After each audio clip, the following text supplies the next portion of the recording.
want to talk a little bit about how we develop recipes, because regardless of whether we develop them for our cookbooks or either of the magazines, we develop them the same way.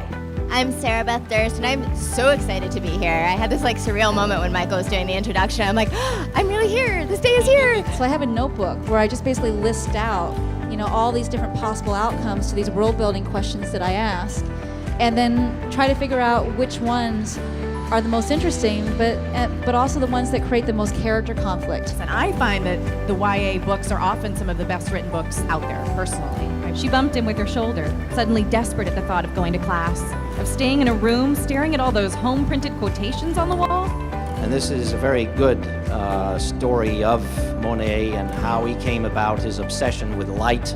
The producers and the actors themselves are taking the lead and saying, let's make sure we're on the same page. I have wanted to be a writer my entire life. It's the only thing I've ever wanted to be. There are writers who say they couldn't bear not writing. I can certainly bear not writing. It's full of all these artists and writers and thinkers and philosophers.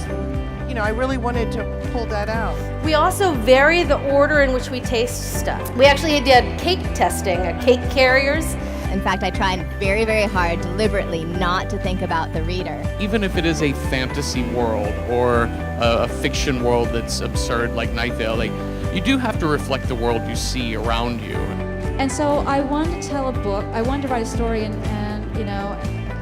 write a book that subverted these things and addressed these issues through the estrangement of fantasy. I didn't have the capacity to even recognize when there was an obstacle, because what I was doing was greater than any obstacle that was put in my way.